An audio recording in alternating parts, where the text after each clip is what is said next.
Hi and welcome back to Dunge. Firstly, an apology to everybody for not putting any videos up for such a long time. I had a really busy year this year so far. In July I got married for the second time to my long-standing girlfriend. So it was a great day, fantastic really, and we went on a honeymoon in Cornwall with the kids. So that was fantastic as well. So as you can imagine, I've not had a lot of time until after the wedding to do much to the layout. So now I'm back at it and going to be starting to do a little bit more work. Those people that are on Facebook will have seen that I've done a little bit of ballasting and also my first attempt at static grassing, and I'm quite pleased with that. Seems to blend in quite well with the back scene.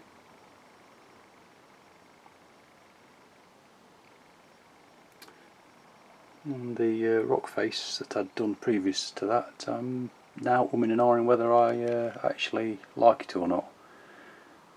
So I'm in the throes of deciding whether to rip it out, which is going to be a major headache, or to just try and push on and weather it a bit more, and hopefully it'll turn out okay.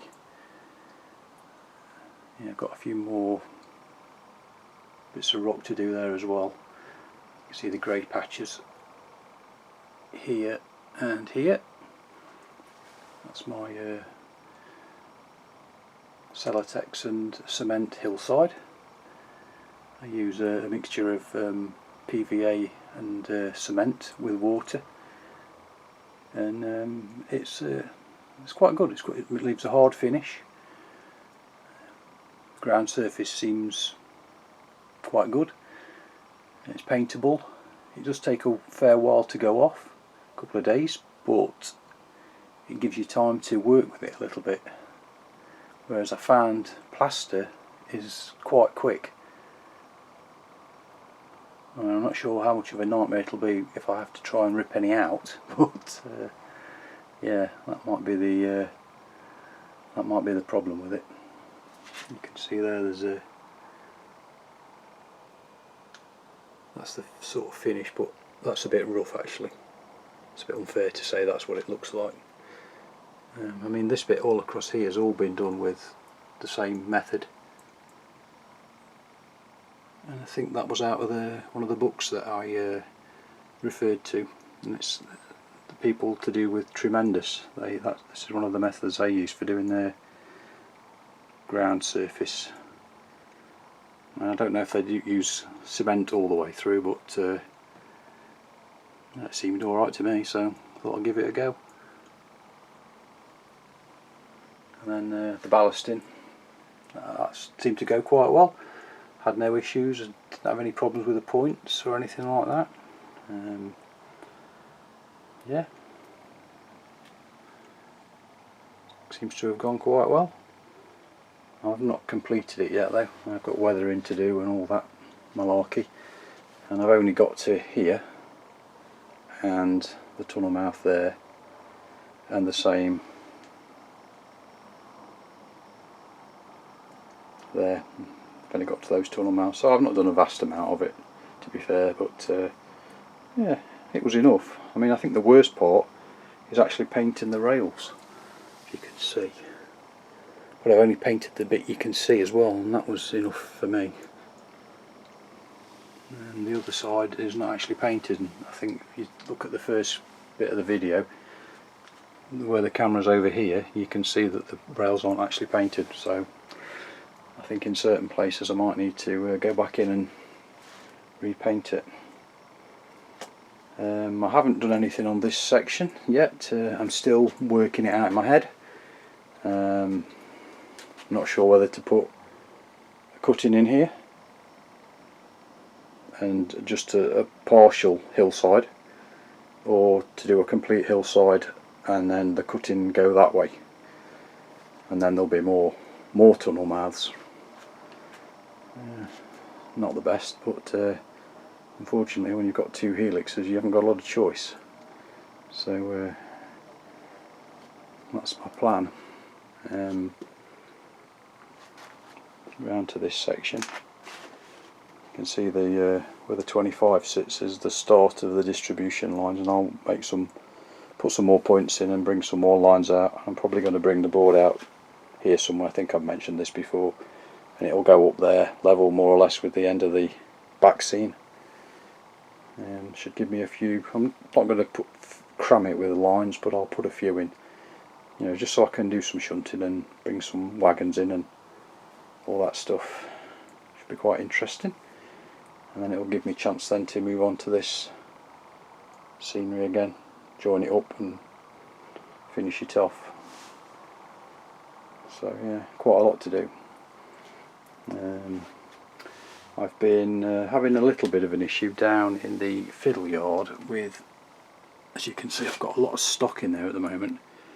This line with the car transporter on, motor rail, it needs to come slightly towards me.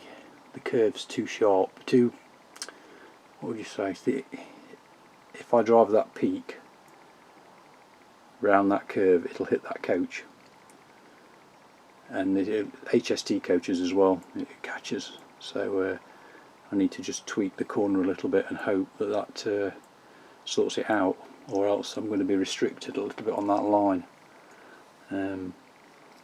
I've got a lot of stock on the Fiddle yard at the moment. I've been doing a little bit of testing, so I can move across there without making you feel sick. So many lines running one direction and so many lines running another direction, and I've probably got 2 or 3 trains on each line, and I run the trains through the scenery, and then they'll do maybe 1 or 2 circuits, and then I will release another line with 2 locos on, and that cycle just continues. And hopefully that will work and I won't get a million derails all the time, or wagons coming off, which seems to be the favourite at the moment. But yeah, that's how I'm trying to run it. And up here where the locos are sitting, that is the start. I'm hoping to put a station in this area somewhere around here where my stock is at the moment. Where that chest of drawers is, that will be a station section, I think. So that's another board to add, but the problem is it's really difficult. It's like here, I put a board in here. I mean, it's a stupid idea.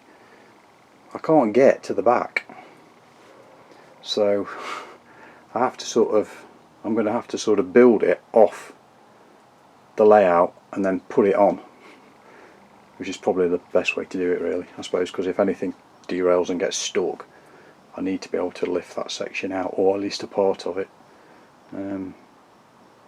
Yeah, so that's in the back of my mind as well. What else have I been doing? Chipping a few locos. I've tried chipping a few locos for Jack as well. I've got a little section for him, I'll show you that in a minute. But yeah, I've been using those Lays DCC. Yeah, quite impressed with them so far.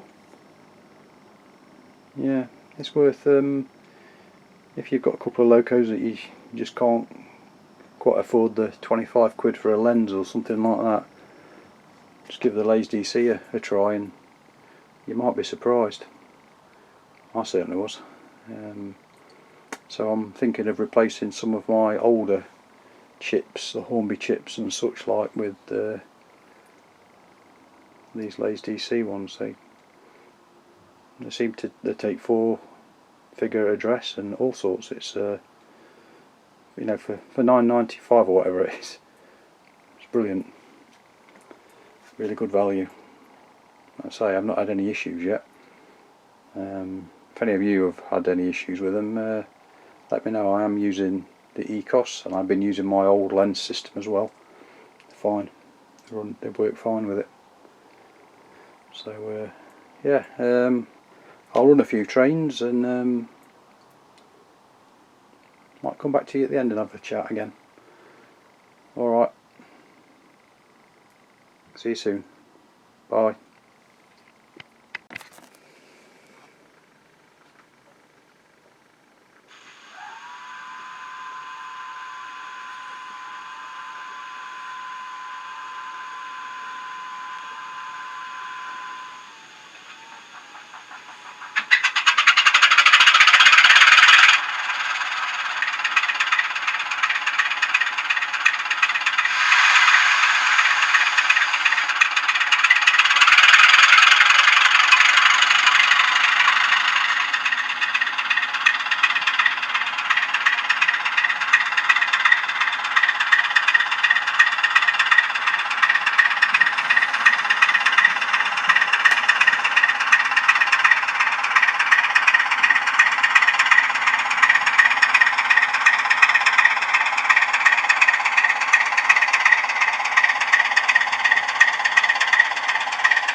as well as doing the work on my layout, I'm putting together something for Jack. That's my son. He likes to come out here and load up the wagons with animals and stuff. I made him this little circular thing, but it's a bit boring for him. So I bought some boards and we're putting something together so that he can come out and do some proper running sort of thing, and have his own little layout to do stuff on. He's already started doing, can't really see it, but this is one of those prefab tunnel things, and we've started putting some foliage on it and static grass and all sorts. Keeps him busy anyway. So yeah, that's something that's ongoing, and you'll probably see a little bit more of that in the future.